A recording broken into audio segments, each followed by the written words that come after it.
ಶ್ರೀನಿವಾಸ ಕುಲಕರ್ಣಿ ಆದಿಯಾಗಿ ಎಲ್ಲ ನಮ್ಮ ಗ್ರೇಟರ್ ಬೆಂಗಳೂರಿನ ಅಧ್ಯಕ್ಷರು ಆದಿಯಾಗಿ ಎಲ್ಲರೂ ಸಹ ನಮ್ಮ ಮಹಿಳಾ ಅಧ್ಯಕ್ಷರು ಮಹಿಳಾ ಸ್ಪೋರ್ಟ್ಸ್ ಎಲ್ಲರೂ ಸಹ ನಮ್ಮ ಹಿರಿಯ ಸ್ಪೋರ್ಟ್ಸ್ ದೇವರಾಜ ಎಲ್ಲರೂ ಇದ್ದಾರೆ. ಈ ಒಂದು ಪತ್ರಿಕಾಗೋಷ್ಠಿಗೆ ನಾನು ಎಲ್ಲ ಮಾಧ್ಯಮ ಸ್ನೇಹಿತರಿಗೆ ಪಕ್ಷದ ವತಿಯಿಂದ ನಾನು ಮೊದಲನೇದಾಗಿ ತಮಗೆ ಸ್ವಾಗತವನ್ನು ಬಯಸ್ತಾ ಇದ್ದೇನೆ. ಇವತ್ತು ಪತ್ರಿಕಾಗೋಷ್ಠಿ ಕರೆದಿರತಕ್ಕಂಥ ಉದ್ದೇಶ, ಬೆಂಗಳೂರು ನಗರದಲ್ಲಿ ಈಗಾಗಲೇ ಏನೋ ಹಿಂದೆ ಬೃಹತ್ ಬೆಂಗಳೂರು ಮಹಾನಗರ ಪಾಲಿಕೆ ಅಂತ ಏನಿತ್ತು, ಅದಾದ ನಂತರ ಈ ಸರ್ಕಾರ ಬಂದ ನಂತರ ಏನು ಅದನ್ನ GBA ಗ್ರೇಟರ್ ಬೆಂಗಳೂರು ಅಥಾರಿಟಿ ಅಂತ ಹೇಳಿ ಮಾಡಿ ಈಗಾಗಲೇ ಅದನ್ನ 5 ಭಾಗಗಳ ವಿಂಗಡಣೆ ಮಾಡಿ 5 ಭಾಗಕ್ಕೂ ಸಹ ಸ್ಥಳೀಯ ಸಂಸ್ಥೆ ಚುನಾವಣೆ ನಡೆಸದೆ ಉಚ್ಚ ನ್ಯಾಯಾಲಯದ ಛೀಮಾರಿ ಆಗಿದ ನಂತರವೂ ಈ ಸರ್ಕಾರ ಇದುವರೆಗೂ ಸಹ ಚುನಾವಣೆ ನಡೆಸಲಿಕ್ಕೆ ಅವರು ಯಾವುದೇ ರೀತಿಯ ಪ್ರಯತ್ನವನ್ನ ಮಾಡಲಿಲ್ಲ. ಯಾವುದ್ಯಾವುದೋ ಕುಂದು ನೆಪಗಳು ಹೇಳ್ಕೊಂಡು ಆ ಚುನಾವಣೆನ ಮುಂದೂಡ್ಕೊಂಡು ಬರ್ತಾ ಇದ್ದಾರೆ. ಅದರ ಮುಂದುವರೆದ ಭಾಗವಾಗಿ ಈಗ ಬೆಂಗಳೂರು ನಗರದಲ್ಲಿ ಹಿಂದೆ ಇದ್ದಂತ ಪಕ್ಷದ ಅಧ್ಯಕ್ಷರು ಉಪಮುಖ್ಯಮಂತ್ರಿಗಳು, ಈಗಿನ ಮುಖ್ಯಮಂತ್ರಿಗಳು, ಆಗಿನ ಕಂದಾಯ ಮಂತ್ರಿಗಳು, ಈಗಿನ ಬೆಂಗಳೂರು ನಗರದ ಮಂತ್ರಿಗಳಾಗಿ ಏನು ಕೆಲಸ ಮಾಡ್ತಾ ಇದ್ದಾರೆ, ಗ್ರೇಟರ್ ಬೆಂಗಳೂರು ಅಥಾರಿಟಿಯ ಸಚಿವರು ಆಗಿ ಏನು ಕೆಲಸ ಮಾಡ್ತಾ ಇದ್ದಾರೆ, ಕೃಷ್ಣ ಬೈರೇಗೌಡರು. ಅದರಲ್ಲಿ ಅವರು ಹಿಂದೆ ಕಂದಾಯ ಮಂತ್ರಿಗಳಾಗಿ ಕೆಲಸ ಮಾಡಬೇಕಾದ್ರೆ ತಾವೆಲ್ಲ ನೋಡ್ತಾ ಇದ್ರಿ ಯಾವ ರೀತಿ ಕಾರ್ಯನಿರ್ವಹಣೆ ಮಾಡ್ತಾ ಇದ್ರು ಅಂತ ಹೇಳಿ.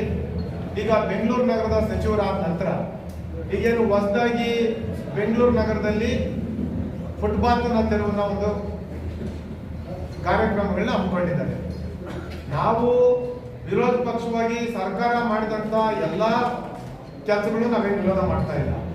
ಆದ್ರೆ ನಾವು ಏನು ಫುಟ್ಪಾತ್ ತೆರವಿನ ಏನೋ ಇದು ಕಾರ್ಯಾಚರಣೆ ಮಾಡ್ತಾ ಇದ್ದಾರೆ ಅದನ್ನ ನಾವು ಸ್ವಾಗತ ಮಾಡ್ತೀವಿ. ಆದ್ರೆ ನಮ್ಮ ಪಕ್ಷದ ನಾಯಕರಾಗಿರ್ತಕ್ಕಂಥ ಕುಮಾರಣ್ಣವ್ರದ್ದು ಅದರಲ್ಲಿ ಈಗಾಗಲೇ ಅವರು ಸರ್ಕಾರಕ್ಕೆ ಹೇಳಿದ್ದಾರೆ, ಒಳ್ಳೆ ಕೆಲಸ ಮಾಡ್ಬೇಕಾದ್ರೆ ನೀವು ಯಾರಲ್ಲಿ ಬಡವರು ಫುಟ್ಪಾತ್ನ ನೀವು ತೆರವು ಮಾಡ್ತಾ ಇದ್ದೀರಿ ಅವ್ರಿಗೆ ಬೇರೆ ಕಡೆ ಅವ್ರಿಗೆ ಅವಕಾಶ ಮಾಡಿಕೊಟ್ಟು ಆ ನಂತರ ಅವ್ರನ್ನ ತೆರವುಗೊಳಿಸಿ ಅಂತ ಒಂದು ಮಾತನ್ನು ಹೇಳಿದ್ದಾರೆ. ಅದು ಪರ್ಯಾಯ ವ್ಯವಸ್ಥೆ ಮಾಡಬೇಕು ಅಂತೇಳಿ ಹೇಳಿದ್ದಾರೆ. ಅದಾದ ನಂತರ ಈಗ ಏನು ಬೆಂಗಳೂರು ನಗರದಲ್ಲಿ ವಿಶೇಷವಾಗಿ ಪಾರ್ಕಿಂಗ್ದು ತಾವೆಲ್ಲ ಸ್ಲಾಟ್ ನೋಡ್ತಾ ಇದ್ದೀವಿ. ತಾವು ಮಾಧ್ಯಮದ ಸ್ನೇಹಿತರು ಪ್ರತಿದಿನ ಸಹ ತಾವು ಈಗಾಗಲೇ ತೋರಿಸ್ತಾ ಇದ್ದೀರಿ ಇದರಲ್ಲಿ ಎಷ್ಟು ಸಮಸ್ಯೆಗಳಿದೆ. ಈ ರೀತಿ ಸರ್ಕಾರಗಳು ಆದೇಶಗಳು ಮಾಡಿದ್ರೆ ಯಾವ ರೀತಿ ಸಮಸ್ಯೆಗಳಾಗ್ತದೆ ಅಂತೇಳಿ ಈ ಸರ್ಕಾರ ಬದಲಾದ್ರೂ ಸಹ ಇದುವರೆಗೂ ಸಹ ಬೆಂಗಳೂರು ನಗರದಲ್ಲಿ ಇವರು ಹೇಳ್ತಾ ಇದ್ದಿದ್ದೇನು, ಮಾನ್ಯ ಮುಖ್ಯಮಂತ್ರಿಗಳು ಆದಿಯಾಗಿ BBMP ಇದನ್ನ ಗ್ರೇಟರ್ ಬೆಂಗಳೂರು ಅಥಾರಿಟಿ ಮಾಡಿದ್ರು. ಅದೇ ಬೆಂಗಳೂರು ನಗರದಲ್ಲಿ ಏನು ಟನಲ್ ರಸ್ತೆ ಮಾಡ್ತೀನಿ ಅಂತೇಳಿ ಹೇಳ್ತಾ ಇದ್ದಾರೆ. ಅದು ಇದುವರೆಗೂ ಸಹ ಅದಕ್ಕೆ ಏನು ನಮ್ಮ ರಾಜ್ಯ ಸರ್ಕಾರದಿಂದ ಎಲ್ಲಿ ನಮ್ಮ ಅದಕ್ಕೆ ಹಣ ಇದೆ ಅಂತೇಳಿ ಇದುವರೆಗೂ ಸಹ ಯಾರಿಗೂ ಸಹ ತೋರಿಸಲಿಲ್ಲ. ಆದ್ರೆ ರಾಜಕೀಯವಾಗಿ ನಾನು ಟನಲ್ ರಸ್ತೆ ಮಾಡ್ತೀನಿ ಅಂತೇಳಿ ಹೇಳಿದ್ದಾರೆ, ಗುದ್ಲಿ ಪೂಜೆಯನ್ನು ಸಹ ಮಾಡಿದ್ದಾರೆ. ಆದ್ರೆ ನಾನು ಅದಕ್ಕೆ ಸಂಬಂಧಪಟ್ಟಂತೆ ಇವತ್ತು ನಾವು ಪತ್ರಿಕಾಗೋಷ್ಠಿಯನ್ನು ಕರೆದಿರತಕ್ಕಂಥದ್ದು. ಬೆಂಗಳೂರು ನಗರದಲ್ಲಿ ತಾವೇನು ಮನೆಗಳು ವಾಸದ ಮನೆಗಳ ಹತ್ರ ಸಹ ನೀವು ಪಾರ್ಕಿಂಗ್ ಮಾಡಬಾರ್ದು ಅಂತ ಹೇಳಿದ್ದೀರಿ. ಇವತ್ತಿನ ದಿವಸ ಬಾಡಿಗೆ ಮನೆಯಲ್ಲಿ ಇರ್ತಕ್ಕಂಥವ್ರು ಸಹ ಒಂದು ಕಾರನ್ನ ಒಂದು ಸಣ್ಣ ಕಾರನ್ನ ಇಟ್ಕೊಂಡಿರ್ತಾರೆ. ಆದ್ರೆ ಇವತ್ತು ಈ ಸರ್ಕಾರ ಹೇಳಿದ್ದಾರೆ 2030ಗೆ ನೀವು ಪಾರ್ಕಿಂಗ್ ಮಾಡೋ ಅವಶ್ಯಕತೆ ಇಲ್ಲ ಅಂತ ಹೇಳಿದ್ದಾರೆ. ಸರ್ಕಾರದ ಸೆಟ್ ಬ್ಯಾಕು ಮತ್ತೆ ಅವರು ಪಾರ್ಕಿಂಗ್ ವ್ಯವಸ್ಥೆ ಬೇಕಾಗಿಲ್ಲ ಅಂತ ಹೇಳಿದ್ದಾರೆ. ಸೆಟ್ ಬ್ಯಾಕು ಬಿಡಬಾರ್ದು, ಪಾರ್ಕಿಂಗ್ ಅವ್ರು ಮಾಡಿದ್ರೆ ಮಾಡ್ಬೋದು, ಬಿಟ್ರೆ ಬಿಡ್ಬೋದು. ಈ ತರದ ಒಂದು ನಿಲುವನ್ನು ಸರ್ಕಾರ ತೆಗೆದುಕೊಂಡಿದೆ. ಆದ್ರೆ ನಾನು ಹೇಳ್ತೀನಿ 2030 ಇರಲಿ, 30-40 ಇರಲಿ, 50-60 ಇರಲಿ, ಸಣ್ಣ ಪ್ರಮಾಣದ ಸೆಟ್ ಬ್ಯಾಕ್ ಅನ್ನು ಅದು ಬಿಡಲೇಬೇಕಾಗ್ತದೆ. ಯಾಕೆಂತಂದ್ರೆ ಸರ್ಕಾರದ ದ್ವಂದ್ವ ನೀತಿ ಯಾವ ರೀತಿ ಇದೆ ಅಂತಂದ್ರೆ ನಿಜಕ್ಕೂ ಸಹ ಸಾರ್ವಜನಿಕರು ಬಹಳ ಈ ಸರ್ಕಾರದಿಂದ ಬೇಸತ್ತು ಹೋಗಿದ್ದಾರೆ. ಕಾರಣ ಇಷ್ಟೇ, ಈಗೇನು ತಾವು ತಗೊಂಬಂದಿರ್ತಕ್ಕಂಥ ಕಾಯ್ದೆ ಏನು ಪಾರ್ಕಿಂಗ್ ವ್ಯವಸ್ಥೆ, ನೀವು ಪಾರ್ಕಿಂಗ್ ಮಾಡಿದ್ರೆ ಮನೆ ಮುಂದೆನೂ ಸಹ ನೀವು ಅದಕ್ಕೆ ನಾವು ದಂಡವನ್ನ ಹಾಕ್ತೇವೆ, ನೀವು ಪಾರ್ಕಿಂಗ್ ಮಾಡಬಾರ್ದು ಅಂತೇಳಿ. ಬೆಂಗಳೂರು ನಗರ ಬೃಹದಾಕಾರವಾಗಿ ಬೆಳೆದೋಗಿದೆ. ಬೆಂಗಳೂರು ನಗರದಲ್ಲಿ ಯಾರ್ಯಾರು ಇವತ್ತು ದಿವಸ ಡೆವಲಪರ್ಸು, ಬಿಲ್ಡರ್ಸು ಯಾರ್ಯಾರು ಬೇರೆ ಬೇರೆ ರಾಜ್ಯದಿಂದ ಬಂದು ಇಲ್ಲಿ ಮನೆಗಳು ಕಟ್ಟಿ ಮಾರಾಟ ಮಾಡಿ ಹೋಗಿದ್ದಾರೆ. ವಿಶೇಷವಾಗಿ ನಾನು ಇಡೀ ಬೆಂಗಳೂರು ನಗರದ ಮಾತಾಡಕ್ ಹೋಗಲ್ಲ, ಇಡೀ ಬೆಂಗಳೂರು ನಗರದ ಎಲ್ಲರಿಗೂ ಸಹ ಗೊತ್ತಿರ್ತಕ್ಕಂಥ ವಿಚಾರ. ವಿಶೇಷವಾಗಿ ಏನು ಖಾತಾ ಅಭಿಯಾನ ಅಂತೇಳಿ ಶುರು ಮಾಡಿದೆ ಸನ್ಮಾನ್ಯ ಕೃಷ್ಣ ಬೈರೇಗೌಡರ ಕ್ಷೇತ್ರದಿಂದ.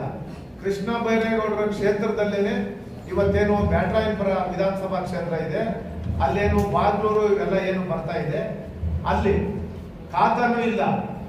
ಸುಮಾರು 30-40 ಸೈಟಲ್ಲಿ ಸುಮಾರು 6 ಫ್ಲೋರು 7 ಫ್ಲೋರು ಕಟ್ಟಿ ಇವತ್ತು ಅವರು ಯಾರ್ಯಾರಿಗೋ ಮಾರಾಟ ಮಾಡಿ ಹೊರಟೋಗಿದ್ದಾರೆ.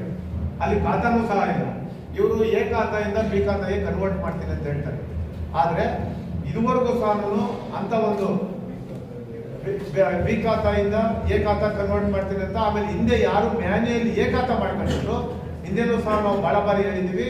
ಆ ಎ ಖಾತಾ ಏನಿತ್ತು ಅದೇನು ಮ್ಯಾನ್ಯಲ್ ಕೊಟ್ಟಿದ್ರು. ಈಗ ಅದನ್ನ ಮತ್ತೆ ನೀವು ಪ್ರತಿಯೊಬ್ಬರು ಸಹ ಎಲ್ರಿಗೂ ತೊಂದರೆ ಆಗ್ತಾ ಇದೆ. ಇವತ್ತೇನು ಅದನ್ನ ಮತ್ತೆ ನೀವು ಬಿ ಖಾತಾಗೆ ನೀವು ಎ ಖಾತಾ ನೀವು ಏನು ಈ ಖಾತಾ ಮಾಡ್ತೀನಿ ಅಂತ ಹೇಳ್ತಾ ಇದಾರಲ್ಲ, ಮ್ಯಾನ್ಯಲ್ ಖಾತಾ ಇದ್ದಿದ್ದನ್ನ ನೀವು ಈ ಖಾತಾ ಮಾಡ್ತೀನಿ ಅಂತ ಹೇಳ್ತಾ ಇದ್ದೀರಿ. ಅದಕ್ಕೆ ನೀವೇನು 5% ಕೊಡ್ತೀರಿ, ರಿಬೇಟ್ ಕೊಡ್ತೀರಿ ಅಂತ ನಾವೇನು ಹೇಳ್ತಾ ಇದ್ದೀರಿ. ಇದುವರೆಗೂ ಸಹ ತಾವು ನೋಡಿ ಪಾಲಿಕೆವಾರು ಸುಮಾರು 250-300 ಪ್ರಕರಣ ಅಷ್ಟೇನೆ, ಸಾವಿರಾರು ಖಾತಾ ಇದ್ರೂ ಸಹ ಅಪ್ಲೈ ಮಾಡಿರ್ತಕ್ಕಂಥದ್ದು ಬರೀ 250-300 ಜನ. ಪ್ರತಿಯೊಂದು ಪಾಲಿಕೆಗಳಲ್ಲೂ ಸಹ ಯಾರು ಸಹ ಜನ ಇದಕ್ಕೆ ಉತ್ಸುಕತೆ ತೋರಿಸ್ತಾ ಇಲ್ಲ. ಕಾರಣ ಇಷ್ಟೇನೆ, ಅಲ್ಲಿ ಹೋದಂತ ಸಂದರ್ಭದಲ್ಲಿ ಅಲ್ಲೇನು ಒಂದು ಭ್ರಷ್ಟಾಚಾರ ತುಂಬಿ ತುಳುಕ್ತಾ ಇದೆ.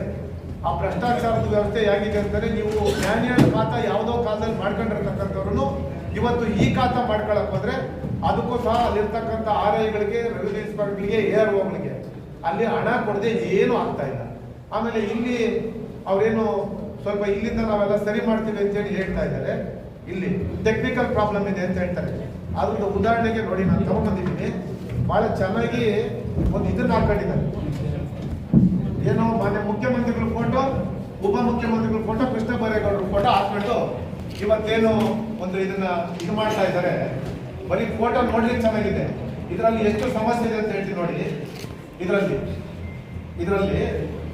ಎಷ್ಟು ಸಮಸ್ಯೆ ಇದೆ ಅಂತ ಹೇಳಿ, ಎಷ್ಟು ಸಮಸ್ಯೆ ಇದೆ ಅಂತಂದ್ರೆ, ಉದಾಹರಣೆಗೆ ಸರ್ ಕೃಷ್ಣ ಬೈರೇಗೌಡರ ಕ್ಷೇತ್ರದಲ್ಲಿ ನಾನು ಹೇಳ್ತಾ ಇರ್ತಕ್ಕಂಥದ್ದು, ಬ್ಯಾಟರಾಯನಪುರದಲ್ಲಿ ಇವತ್ತು ಅಕಟ್ಗೆನಹಳ್ಳಿ ಅಂತ ಏನು ಬರ್ತದೆ, ಅಲ್ಲಿ 30-40 ಸೈಟ್ಗೆ ಎಷ್ಟು ಹಾಕಿದ್ದಾರೆ ಅಂತಂದ್ರೆ ಸರ್, 30-40 ಸೈಟ್ಗೆ ಸರ್ ಸೈಟ್ ನಂಬರ್ 1, 2, 3 ಹಾಕಿದ್ದಾರೆ. 13,88,00,000 ಅಂತ ಹಾಕಿದ್ದಾರೆ. 13,88,000 ರೂಪಾಯಿ. ಅದೇ ರೀತಿ 4, 5, 6ನೇ ಸೈಟ್ಗೆ 3.30 ಅಂದ್ರೆ 3,30,30,000 ಅಂತ ಹಾಕಿದ್ದಾರೆ. ಮತ್ತೆ ನೋಡಿ 7, 8, 9ನೇ ಸೈಟ್ಗೆ 6,57,000 ರೂಪಾಯಿ ಹಾಕಿದ್ದಾರೆ. ಮತ್ತೆ ಸೈಟ್ ನಂಬರ್ 10 2,25,000 ರೂಪಾಯಿ ಹಾಕಿದ್ದಾರೆ. ಸೈಟ್ ನಂಬರ್ 11 1,35,000 ರೂಪಾಯಿ. ಈ ತರದ್ದು ನಾನು ಎಲ್ಲ ಇದು ಮಾಡಿದ್ದೀನಿ. ಈ ಕಾರಣ ಏನು ಅಂತಂದ್ರೆ, ಅವರು BBMP ಆಫೀಸ್ಗೆ ಹೋದ್ರೆ ಇದು ಹೆಡ್ ಆಫೀಸ್ ಪ್ರಾಬ್ಲಮ್ಮು, ನೀವು ಅಲ್ಲೋಗಿ ಅಂತಾರೆ. ಅಲ್ಲಿ ARO ಹತ್ರ ಹೋದ್ರೆ ಅವ್ರು ಹೆಡ್ ಆಫೀಸ್ ಕಳಿಸ್ತಾರೆ. ಹೆಡ್ ಆಫೀಸಲ್ಲಿ ಹೋಗಿ ಯಾರಾದರೂ ಸಾರ್ವಜನಿಕರು ಕಮಿಷನರ್ ಅಥವಾ ಅಲ್ಲಿರ್ತಕ್ಕಂಥ ಆಡಳಿತ ಅಧಿಕಾರಿಗಳನ್ನ ಭೇಟಿ ಮಾಡಲಿಕ್ಕೆ ಸಾಧ್ಯ ಇದೆಯಾ? ಸಾಧ್ಯನಾ? ಈ ರೀತಿ ಗೊಂದಲಮಯದ ಮೂಡಾಗಿ ಕೂರಿಸಿದರೆ GBಯಲ್ಲಿ ಯಾವುದಕ್ಕೂ ಸಹ ಸಾರ್ವಜನಿಕರಿಗೆ ಒಂದೇ ಒಂದು ಕ್ಲಾರಿಟಿ ಇಲ್ಲ. ಇಂಥ ಒಂದು ಪರಿಸ್ಥಿತಿನ ನಿರ್ಮಾಣ ಮಾಡಿದ್ದಾರೆ. ಇದ್ರದ್ದು ಹೊರತುಪಡಿಸಿದ್ದು ಖಾತಾಗಳದ್ದು ಅವ್ಯವಹಾರ, ಈ ರೀತಿ ಸರ್ಕಾರನೇ ಇದರಲ್ಲಿ ಎಷ್ಟು ಲೋಪ